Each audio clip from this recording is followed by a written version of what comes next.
Well, ladies and gentlemen, thank you for staying behind. Before we start, a round of applause for the new unified World 150 Champion.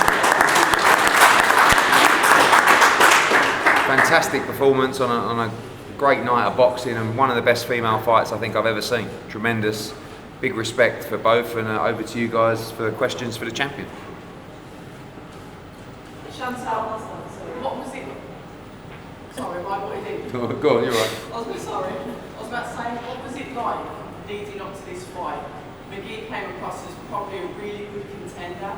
So when you went in there against her, she didn't seem to have many answers for what he was throwing at her. What was that like compared to obviously the lead up, and how it was like, yeah, she's going to come with some kind of like force? I knew she was powerful, and she was powerful. The first shot she threw through, she made my eyes swell up. So I knew I had to be cautious, but sometimes I got a bit carried away. But yeah, I felt like if I did stick to what Jamie and I was saying a little bit more, just throwing 1-2s, boxing a bit more, I could have made it an easier night, but I had fun in there. So. Chantelle, first congratulations. Thank you. Really fantastic performance. It was quite engaging, the fight, and there was a lot of times where you guys were caught up in the exchanges, and you seem to be getting the better of those exchanges. What did you make of Mary McGee's power in there? She was very powerful. She's the bigger girl. I knew she was going to be powerful, but I know how tough I am, so I was kind of I was excited for it. And also, obviously, there's a lot of belts on the line, the road is undisputed.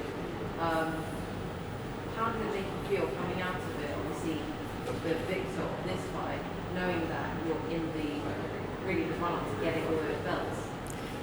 It's not really set in yet that I've just won these 3 belts, so I think I'll wake up tomorrow and it'll hit me. But it's so exciting, and thanks to Eddie and putting this tournament on. It's great for women's boxing, and it's a dream come true to know that now I was 2 fights away from undisputed, but now I'm just one fight away. It's amazing. Chantelle, I just wondered, congratulations first of all. I just wondered because Mary talked about ahead of the fight that you were going to run. You know, you like to keep it nice and long. And there were moments in the fight where you kept it toe to toe. Was Jamie giving you a bit of a bollocking in the corner to start keeping it long? Because when you went back to the long range boxing, it was absolutely beautiful, and yeah, it was good to watch. Giving you a bollocking. I felt like Jamie and I were going to have a heart attack at some point, so I thought best listen to him. So yeah, it was fun. And was you very surprised that you weren't able to take it back? Because I know you were looking for Do you know what? I knew that I weren't going to stop it. I said, if the opportunity come, I'll go for it. But I said as well, it's going to be, if I was going to win, it's going to go by points. I knew she was tough, and then the day she's a champion, she's not there just to turn up. She was there to win these belts just as much as me. So it's a champion mindset. You can't be stopping champions if they're that hungry. Do you think she'd get attacking that stick fight? I mean, it's fought clean a lot. She's tough. I respect her so much. That's the toughest fight I've ever had, and I knew it was going to be, but I didn't realise she'd be that tough. Is it about 6 or 7? It seems as though like giving that one the idea of stopping. Was it the 6th? Yeah, the big exchange in the rings in the ring, and after that, it was just like, you know, you seem to resign yourself to get the distance. I've seen some opportunities. I thought I better her here, but I weren't going for the stoppage. It was a tough fight, and if the stoppage not there, it's not there. Chantelle, just off the back of what my colleagues were saying there, so we've seen you like previous performances, you box very well in this fight, you chose to study it out there. Do you want to, as the leadership manager, sort of show that you've got that big dog in you as well, that you can study it out? Yeah, out of my whole career, I've never really had a toe-to-toe. Most of my fights, I've gone out there and I've kind of just bullied people around and done what I've wanted. And I always said to Jamie and Nige that I can't wait until I can bite down on my gum shield and actually have a tear up. And tonight I got that, and that's what I've been waiting for a long time. Jamie, colleagues well mentioned about your kind of feelings in the corner there. Just off the back of the black performance last night, were you kind of worried as well? It was potentially kind of gone that way as well, considering what happened? Well, I think that was probably on Chantelle's mind. I did remind her about that in the corner, saying, you know, even though you are coming out slightly on top in these exchanges, you don't need to be there. You know, you're winning it in, you know, dropping the singles or 1s and 2s, getting off that centre line. When she sort of held her feet, I understand sometimes she has to sort of dissuade her from constantly coming forward. But I wanted her to do it in smaller pockets. But listen, I can't complain. Honestly, I'm so proud of what she's done tonight, and she was dominant in a tough fight, and the scorecards don't really reflect how tough it was. But and you've got to take your hat off to Mary McGee, but she was unbelievable tonight. You've got Kelly Reese and Jessica Marks coming up, but are you confident of that performance, or even more confident that you've got the undisputed champion sitting next to you in the future? And when would you like the undisputed title fight to take place? Yeah, I think she's was always the big favourite in the tournament, but you know, I think Mary McGee, just checking Callie's not here, you know, may have been the toughest of the other three competitors, although Kelly Reese is a hell of a fighter as well, and they're all really excited by this. And you see Mary, you know, we just went into her change room a minute ago, she's absolutely devastated, because it's not just a chance to unify, but people like Mary McGee haven't really made the money that they deserve for their career, and obviously they did tonight, but also if you get to the final, the money increases again, really, in many different ways for these fighters.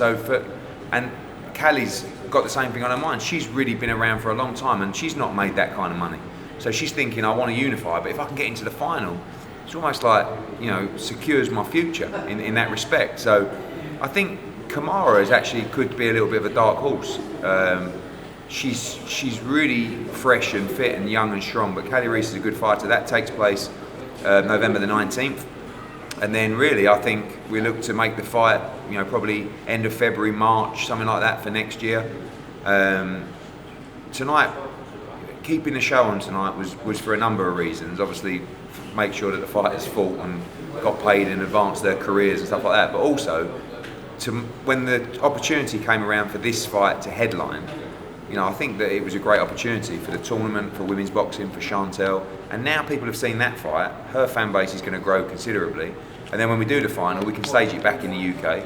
And, you know, it can headline its own card. So I think it was a massive night for Chantelle, massive night for women's boxing. And I do think she's a strong favourite to pick up, as we said, in the ring. I thought it was one more belt. No, it's two more belts. It's actually three.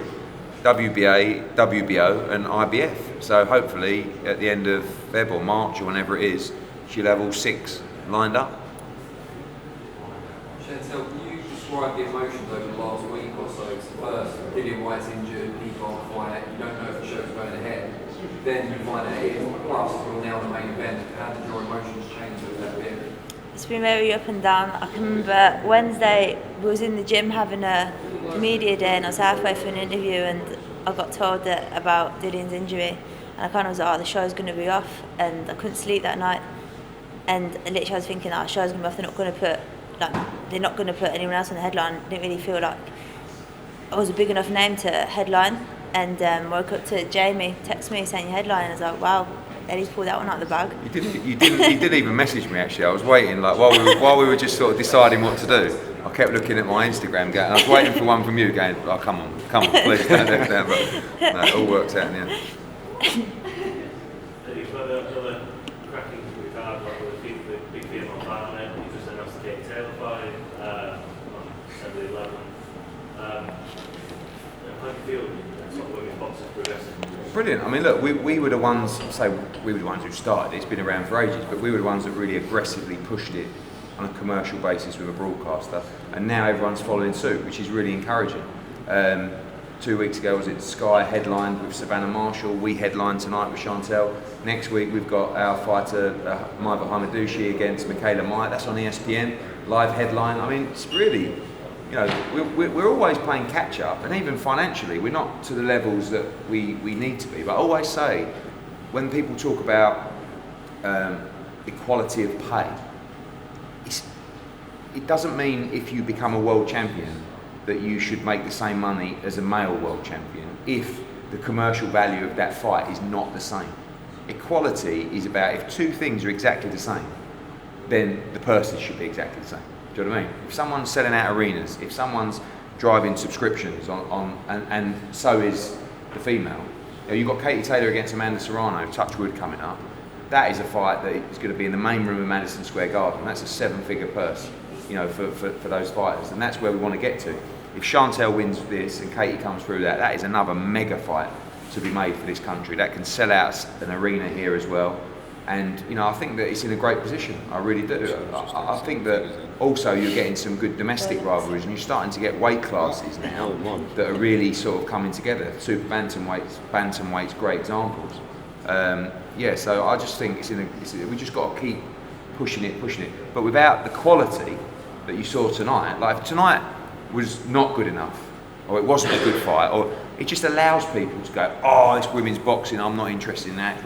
But even people who aren't fans can't not watch that and go, fair play, that was unbelievable. So, and the girls are performing every time. I've not put on a bad World Championship female fight, really. I can remember a bad fight. You saw Eric Molina diving around, against Babbage, and then you got Mary McGee just showing unbelievable heart, and Chantelle, and that's great for women's boxing. Chantelle, when you were in the gym, you sort of said about Kate Taylor fight, you've been chasing her, and you fancied the Jessica McCaskill fight. Is that still on the card, do you think, or would you then even make it with like the Kate Taylor fight? I need to win the final first, and then think about that next. I would love to make that. I think that could be a mega fight. And I've always said I think that's a really, really tough fight for both of them. But they should get what they deserve for that fight. And when she wins the undisputed, and you've got Katie Taylor undisputed at 135, Chantelle Cameron undisputed at 140, you can't not make that fight. Honestly, that's when it becomes a massive fight. But how good is it to see? You've got 135 Katie Taylor. Hopefully, when this is all done, 140 Chantelle Cameron, 147. You've got Jessica McCaskill, 154. You've got Clarissa Shields. So you've got undisputed champions coming across. That's how it should be in every division. You should have one champion who owns all the belts, but they've got to fight each other, and that's what's so refreshing about female boxing. What's the route from McCaskill? Because that's presumably one that Chantelle can. Yeah, I mean she's ready to fight. She's going to box in December. She's coming off 2 big wins against Brackhouse, but I don't really see Chantelle as a 147 pounder. But nor's Jessica, really. But I would rather make the Katie Taylor fight after the tournament than McCaskill, because I just think it's a bigger fight. Hi Chantelle, congratulations, well delighted for you. Just a quick question this week, boxing Twitter was alive with the presence of the media reporters over the week supporting you. Yeah. I know that you guys have been friends for a long time, and I was wondering, what is it like to have someone, a friend who's last week in one fight camp, that was able to share the experience of knowing what it's like to be in there to fight? Both of you trying to achieve greatness within your both your sports, MMA and boxing, and what is your perception of greatness?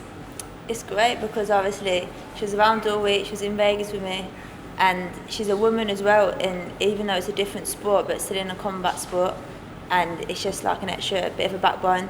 So it's unreal. Got great friends that come out and support me, and even Savannah Marshall, like before a fight, she was going to come tonight, but always like going through tactics, reminding me of back in the day, like little stories and stuff, just giving me that boost. So it's great. Got great support. And what is your definition of greatness? Winning everything. Chantelle, just one last one. How has sparring with the likes of Jack Cattrall helped you prepare for this fight and beyond? Really good, because Jack's so heavy-handed without even trying to be. So I was having a spar in the gym once, and he caught me with a left hook to my temple, and I thought, we can whack. And he weren't even like trying, and Jamie was telling him to like rough me up a bit, like hustle me, just so that like so tonight I'm strong inside.